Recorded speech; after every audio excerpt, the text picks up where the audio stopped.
மெய்வெளியின் செய்திகள் ஆதரவு வழங்குவோர் Satcon Holidays.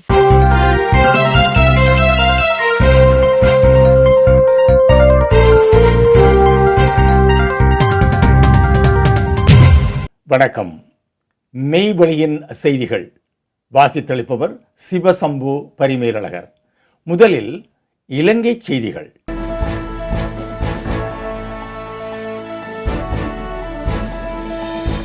இலங்கையில் சீன ஆதிக்கத்தை உடைக்க இந்தியாவின் புதிய திட்டம் ஆரம்பம். இந்தியாவிலிருந்து 31 பேர் கொண்ட தூதுக்குழு கொழும்புக்கு வருகை. இலங்கையில் தனது பொருளாதார செல்வாக்கை மேலும் விரிவுபடுத்தும் நோக்கில் இந்தியா புதிய B2B பிசினஸ் டு பிசினஸ் வர்த்தக மூலோபாயத்தை முன்னெடுத்துள்ளது. ஜூலை 8ஆம் தேதி முதல் 10ஆம் தேதி வரை கொழும்பில் நடைபெற்ற விசேட வர்த்தக சந்திப்பை இலங்கை வர்த்தக சபையும் இலங்கை இந்திய வர்த்தக மற்றும் கைத்தொழில் சபையும் இணைந்து ஏற்பாடு செய்திருந்தன. இந்திய ஏற்றுமதி அமைப்புகளின் கூட்டமைப்பான FIEOவை பிரதிநிதித்துவப்படுத்தி 31 முன்னணி இந்திய வர்த்தகர்கள் இதில் பங்கேற்றிருந்தனர்.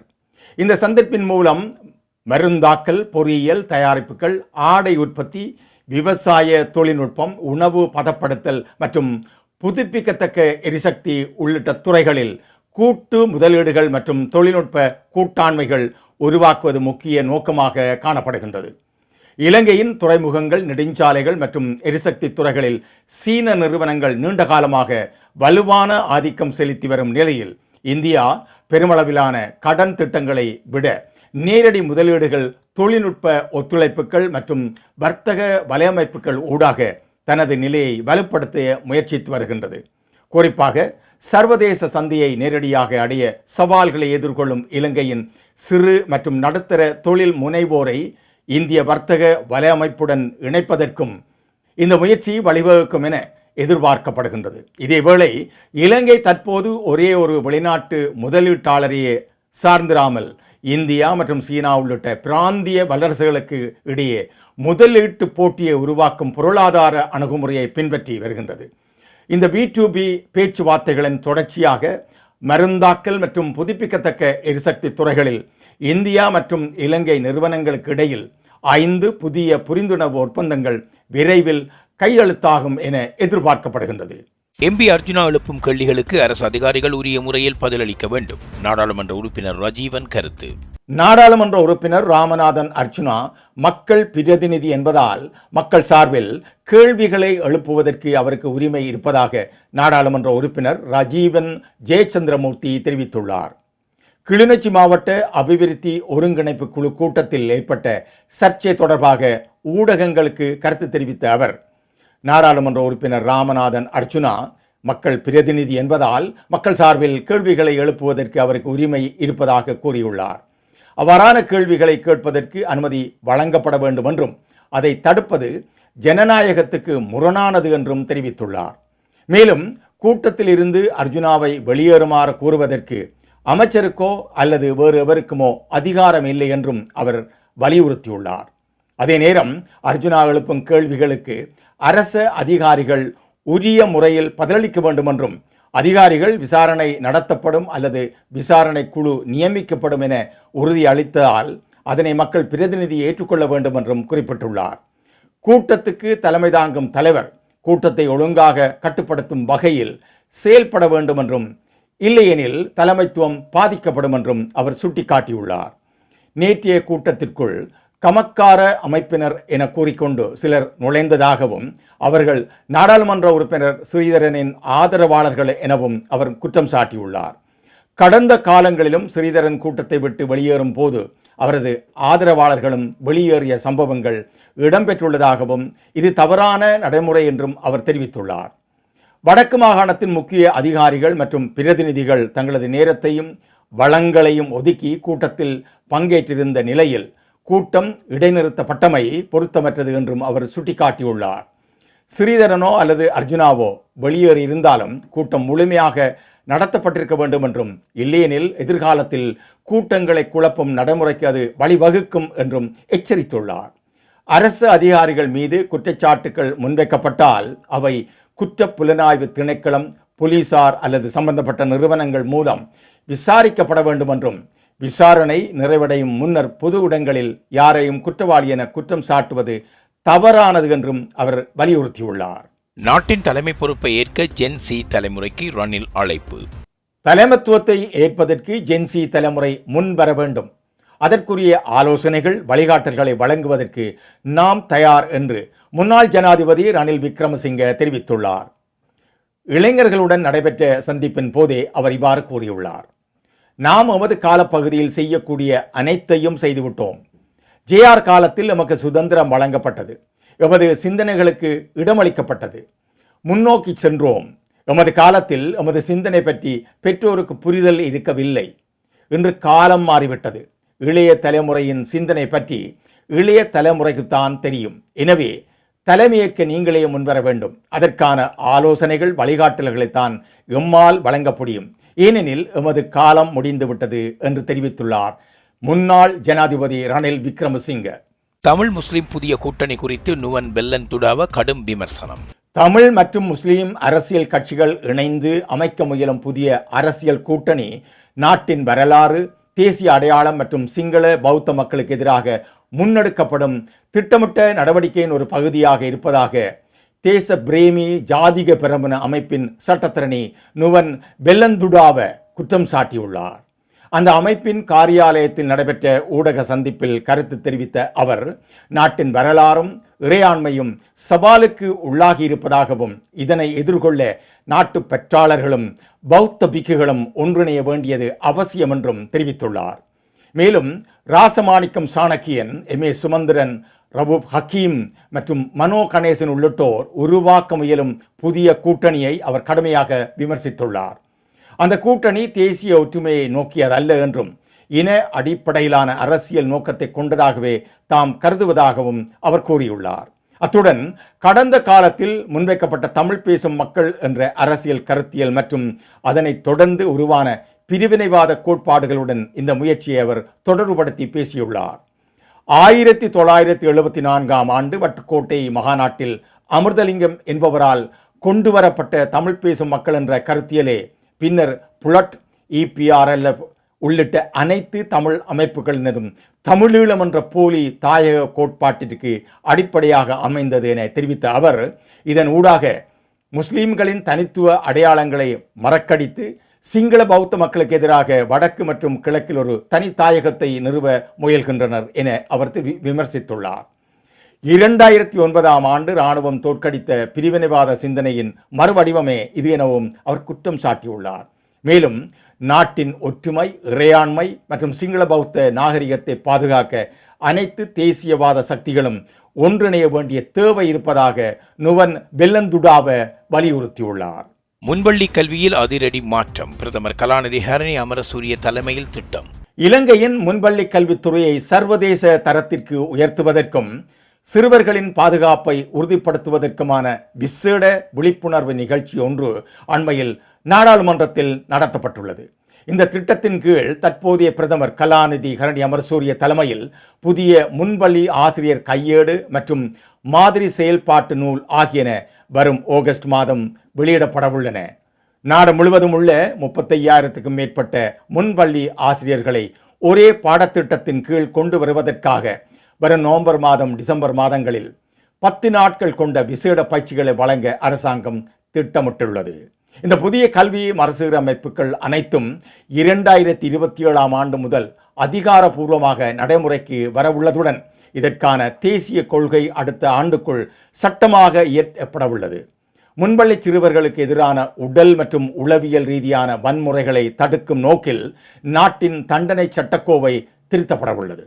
சிறுவர்களை அச்சமூட்டி தண்டிக்கும் பழைய முறைகளுக்கு பதிலாக நேர்மறை ஒழுக்கத்தை அவர்களிடம் வளர்க்க வேண்டும் என அதிகாரிகள் இதன்போது வலியுறுத்தியுள்ளனர். நாட்டின் எதிர்கால சந்ததியினான சிறுவர்களின் பாதுகாப்பை இந்நேரமும் உச்சக்கட்டமாக உறுதிப்படுத்த அரசாங்கம் அர்ப்பணிப்புடன் செயல்படும் என மகளிர் மற்றும் சிறுவர் அலுவல்கள் அமைச்சர் சரோஜா சாவித்ரி போல்ராஜ் இங்கு உறுதியளித்துள்ளார். வவுனியாவில் மகளை பாலியல் வன்புணர்வு செய்த தந்தைக்கு 45 ஆண்டுகள் சிறை. வவுனியா கனகராயன்குளம் பகுதியில் தனது 14 வயது மகளை 2013 மற்றும் 2014 ஆண்டுகளில் தொடர்ச்சியாக பலமுறை பாலியல் வன்புணர்வுக்கு உட்படுத்திய குற்றச்சாட்டில் 47 வயது நிறைந்த தந்தைக்கு வவுனியா மேல் நீதிமன்றம் 45 ஆண்டுகள் கடூழிய சிறை தண்டனை விதித்துள்ளது. அதேவேளை பாதிக்கப்பட்ட சிறுமிக்கு மொத்தமாக 12 லட்சம் ரூபாய் இழப்பீடு வழங்கவும் நீதிமன்றத்துக்கு 1 லட்சம் ரூபாய் அபராதம் செலுத்தவும் மன்று உத்தரவிட்டுள்ளது. குறித்த சம்பவம் தொடர்பாக சிறுமியின் தந்தையை போலீசார் கைது செய்து வவுனியா நீதிவான் நீதிமன்றத்தில் முன்னிலைப்படுத்தியதைத் தொடர்ந்து சட்டமா அதிபர் திணைக்களம் 2022 ஆண்டு வவுனியா மேல் நீதிமன்றத்தில் குற்றப்பத்திரிகை தாக்கல் செய்திருந்தது. வழக்கு விசாரணைகளின் போது எதிரிக்கு எதிராக சுமத்தப்பட்ட 4 பாலியல் வன்புணர்வு குற்றச்சாட்டுகளும் சந்தேகத்திற்கு அப்பாற்பட்ட வகையில் நிரூபிக்கப்பட்டுள்ளதாக நீதிமன்றம் தெரிவித்துள்ளது. இதையடுத்து 2 தனித்தனி வழக்குகளில் நிரூபிக்கப்பட்ட 4 குற்றச்சாட்டுகளுக்காக மொத்தம் 45 ஆண்டுகள் கடூழிய சிறை தண்டனை விதிக்கப்பட்டுள்ளது. மேலும் ஒவ்வொரு குற்றச்சாட்டுக்கும் தலா 3 லட்சம் ரூபாய் வீதம் மொத்தம் 12 லட்சம் ரூபாவை பாதிக்கப்பட்ட சிறுமிக்கு இழப்பீடாக வழங்கவும் ஒவ்வொரு குற்றச்சாட்டிற்கும் 25,000 ரூபாய் வீதம் மொத்தம் 1 லட்சம் ரூபாயை நீதிமன்றம் அபராதமாக செலுத்தவும் உத்தரவிட்டுள்ளது. செய்திகளில் இனி வருவன இந்திய செய்திகள். Soft ocean breeze. Bentata welcomes you to paradise with Satkin Holidays. Mirasa Beach. Feel the magic of Mirasa, where turquoise waves, peaceful beaches, and unforgettable moments create the perfect escape for couples. Relax, walk by the shore, and fall in love with every sunset. Weligama. Adventure meets romance in Weligama. Surf, smile, and enjoy the beauty of Sri Lanka with Satkin Holidays. Your dream beach getaway starts here. Satkin Holidays. For more info, contact www.satkin.com.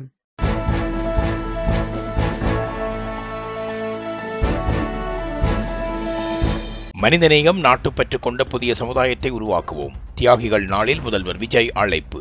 தியாகிகள் தினத்தை முன்னிட்டு அவர்களின் உயரிய பண்புகளை வாழ்வியல் நெறியாக ஏற்று மனிதநேயம் நாட்டுப்பற்றும் கொண்ட புதிய சமுதாயத்தை உருவாக்கிடுவோம் என்று முதல்வர் விஜய் வலியுறுத்தியுள்ளார். இந்திய சுதந்திர போராட்டத்தில் முக்கிய பங்காற்றிய தியாகி ஆர்யா, பாஷ்யாம், தியாகி சங்கரலிங்கனார் மற்றும் தியாகி செண்பகராமன் ஆகியோரின் தியாகங்களை போற்றும் வகையில் தமிழ்நாடு அரசால் ஆண்டுதோறும் ஜூலை 17 தியாகிகள் தினம் கடைபிடிக்கப்பட்டு வருகின்றது. இதையொட்டி முதல்வர் வெளியிட்டுள்ள சமூக வலைத்தள பதிவில் இந்திய விடுதலைக்கும் மக்களின் உரிமை வாழ்விற்கும் தங்களது இன்னுயிரை ஈந்த தியாகி ஆர்யா, பாஷ்யாம், தியாகி சங்கரலிங்கனார் மற்றும் தியாகி செண்பகராமன் ஆகியோருக்கு தியாகிகள் தினத்தை முன்னிட்டு எனது வீர வணக்கங்கள். ஆங்கிலேயரின் அதிகார செருக்கை வீரறுக்கும் வகையில் சென்னை புனித ஜார்ஜ் கோட்டை கொத்தளத்தில் பறந்த பிரிட்டிஷ் யூனியன் ஜாக் கொடியை இறக்கிவிட்டு இந்திய மூவர்ண கொடியை ஏற்றிய மாவீரர் தியாகி ஆர்யா, பாஷ்யாம் நமது மாநிலத்திற்கு தமிழ்நாடு என்ற பெயர் சூட்டப்பட வேண்டும் என்ற உயரிய நோக்கத்திற்காக தொடர் உண்ணாவிரதம் இருந்து இன்னுயிரை ஈந்த தியாகி சங்கரலிங்கனார் ஜெய்ஹிந்த் என்ற முழக்கத்தை சுதந்திர போராட்டத்திற்கு அளித்து இந்திய விடுதலைக்காக சர்வதேச ஆதரவை திரட்டிய வீர தியாகி செண்பகராமன் ஆகியோரின் அயராத உழைப்பும் தன்னலமற்ற தியாகமும் என்றென்றும் போற்றத்தக்கது. இத்தகைய தியாகிகளின் உயரிய பண்புகளை வாழ்வியல் நெறியாக ஏற்று மனித நேயமும் நாட்டுப்பற்றும் கொண்ட புதிய சமுதாயத்தை உருவாக்கிடுவோம் என்று முதல்வர் விஜய் தெரிவித்துள்ளார். ஹார்மூஸ் நீரிணை வழியாக செல்லும் கப்பல்களில் இந்தியர்களை பணியமர்த்த வேண்டாம். டிஜிஎம்ஏ. ஹர்மோஸ் ஜலசந்தி வழியாக செல்லும் கப்பல்களில் இந்திய மாலுமிகளை பணியில் அமர்த்துவதை தவிர்க்க வேண்டும் என கப்பல் உரிமையாளர்கள், மேலாளர்கள் மற்றும் நிறுவனங்களுக்கு கடல்சார் நிர்வாக பொது இயக்குநரகம் கடிதம் எழுதியுள்ளது. மேற்காசிய போர் காரணமாக ஹர்மோஸ் ஜலசந்தியை மூடியுள்ள ஈரான் அதன் வழியாக செல்லும் கப்பல்கள் மீது தாக்குதல் நடத்தி வருகின்றது. இதில் இந்தியர் ஒருவர் உயிரிழந்துள்ளார். சிலர் காயமடைந்து சிகிச்சை பெற்று வருகின்றனர். இதற்கு ஈரானுக்கு மத்திய அரசு கண்டனம் தெரிவித்துள்ளது. இந்நிலையில் கப்பல் உரிமையாளர்கள், மேலாளர்கள் மற்றும் கப்பல்களில் ஆட்களை தேர்வு செய்து பணியில் அமர்த்தும் நிறுவனங்களுக்கு டிஜிஎம்ஏ கடிதம் எழுதியுள்ளது.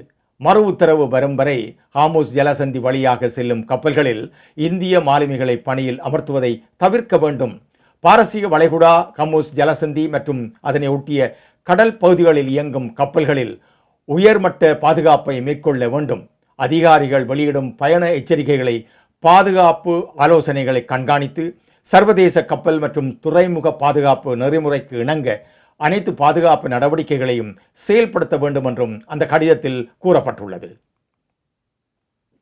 செய்திகளில் தொடர்பன உலகச் செய்திகள்.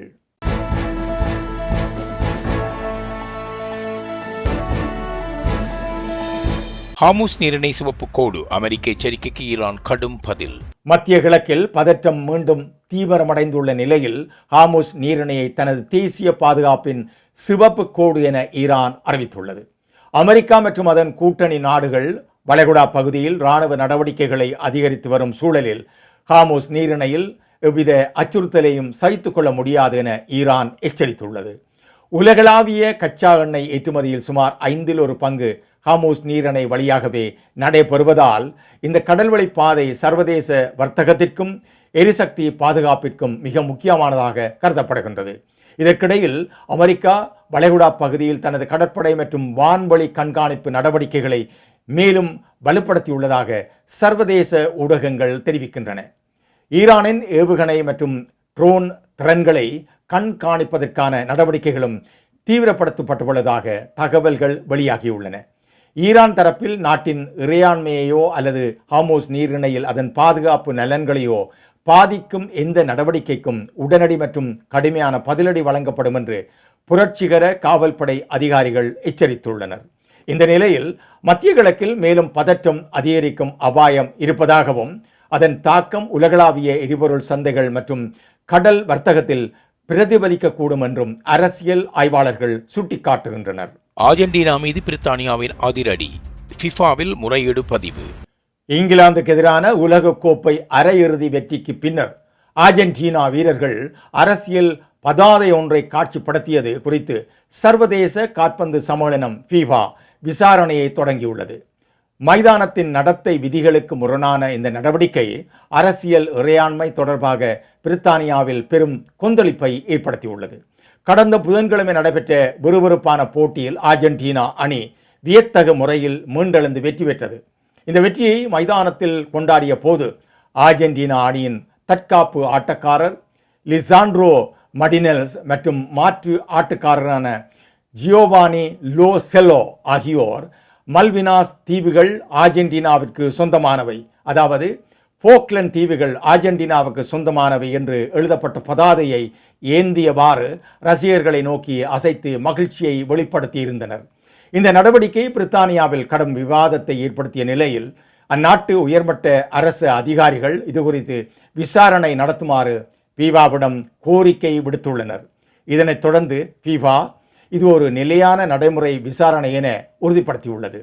FIFAவின் சுதந்திரமான ஒழுங்குமுறை குழு தற்போது போட்டி அறிக்கைகளை மதிப்பீடு செய்து வருகின்றது. FIFAவின் ஒழுங்குமுறை விதிகளின் அடிப்படையில் அடுத்த கட்ட நடவடிக்கைகள் குறித்து முடிவெடுப்பதற்கு முன் இது தொடர்பான சூழல்கள் ஆராயப்படும் என்று FIFA செய்தி தொடர்பாளர் தெரிவித்துள்ளார்.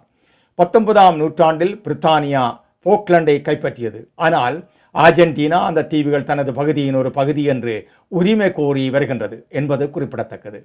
இத்துடன் மெய்வழியின் செய்திகள் நிறைவு பெற்றன. தொடர்ந்தும் மெய்வழியின் மேலதிக செய்திகளை பார்வையிட www.மெய்வழி.com என்ற இணையதளத்தை பார்வையிடுங்கள். மேலும் மெய்வழி நியூஸ் யூடியூப் தளத்தையும் சப்ஸ்கிரைப் செய்து கொள்ளுங்கள். வணக்கம்.